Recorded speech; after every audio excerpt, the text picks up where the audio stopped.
Wanneer ons die woord amputasie hoor, is die eerste gedagte ons altyd verlies. Maar wat as ons daai hele storie omdraai?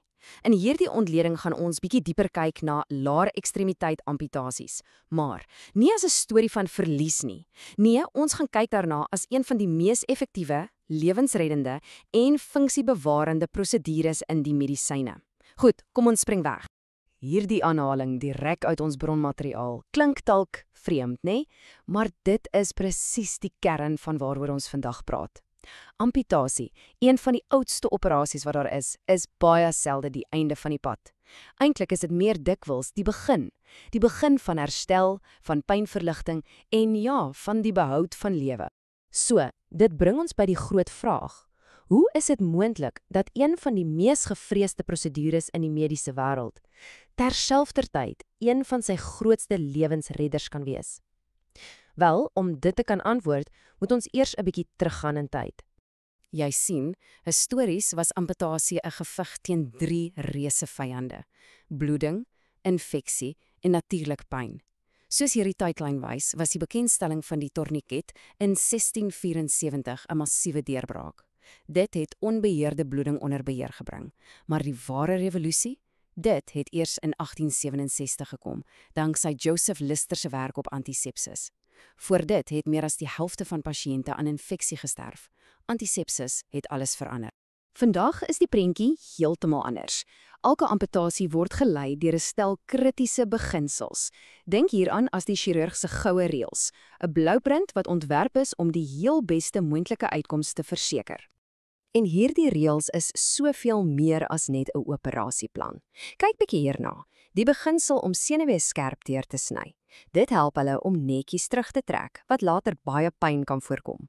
Of daai een oor die stabilisering van spiergroepe. Dit is absoluut noodsaaklik vir goeie beheer oor 'n toekomstige protese.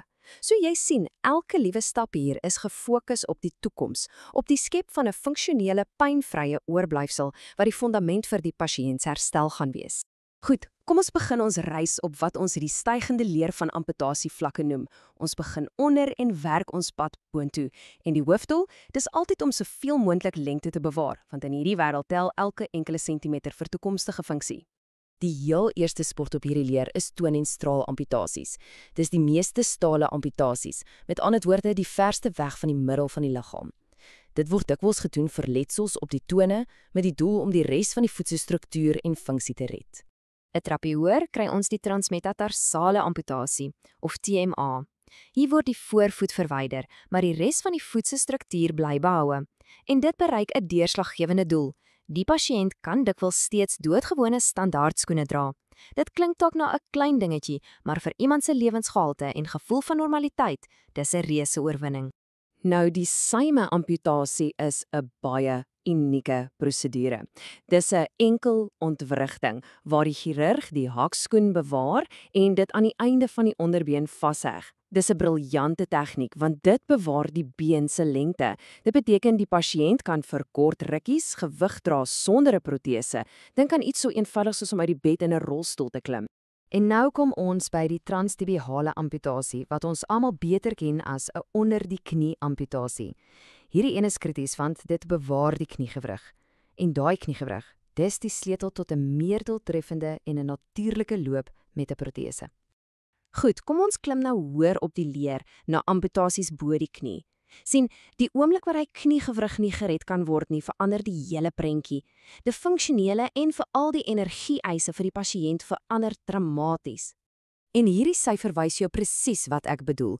Om te stap met 'n bo die knie amputasie vir 50%, dis 50% meer energie as om te stap met 'n onder die knie amputasie. Dis 'n enorme verskil en dit onderstreep presies hoekom die behoud van daai knie so ongelooflike hoë prioriteit is.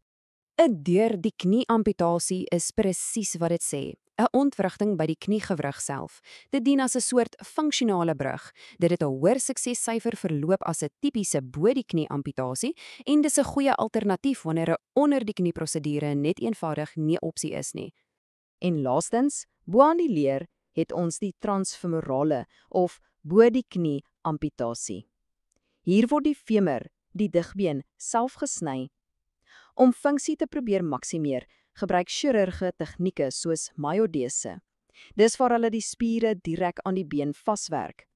Dit stabiliseer die oorblywende ledemaat en gee die pasiënt op die ou end baie beter beheer oor hul protese. Maar die operasie, dis eintlik net die begin. Die ware reis lê in die nuwe werklikheid na die amputasie. 'n Werklikheid wat oorlewing, uitdagings en die hele pad na die gebruik van 'n protese insluit. En hierdie data wys die ernstige realiteit. Die 1 jaar oorlewingssyfer na 'n onder die knie amputasie is omtrent 75%, maar vir 'n bo die knie amputasie daal dit tot net bo 50%. Dit wys ons dat die vlak van amputasie dikwels 'n weerspieëling is van die pasiënt se algehele gesondheid. En die pad is nie altyd 'n reguit lyn nie. Hierdie syfer, 20%, is die benaderde persentasie pasiënte met 'n onder die knie amputasie wat later 'n heramputasie na 'n hoër vlak benodig. Dit is 'n belangrike herinnering aan die konstante uitdagings met wondgenesing en bloedvloei. Weet jy, om 'n protese te kry is nie 'n gegewe nie. Dis heeltemal gebaseer op 'n pasiënt se funksionele potensiaal en dis waar 'n stelsel soos hierdie K-vlakke inkom. 'n Pasiënt word geëvalueer op hulle vermoë om te beweeg, van eenvoudige bewegings by die huis, dis nou K1, tot by die hoë aktiwiteitsgebruikers soos atlete, wat 'n K4 sou wees. So, waarheen gaan ons van hier af?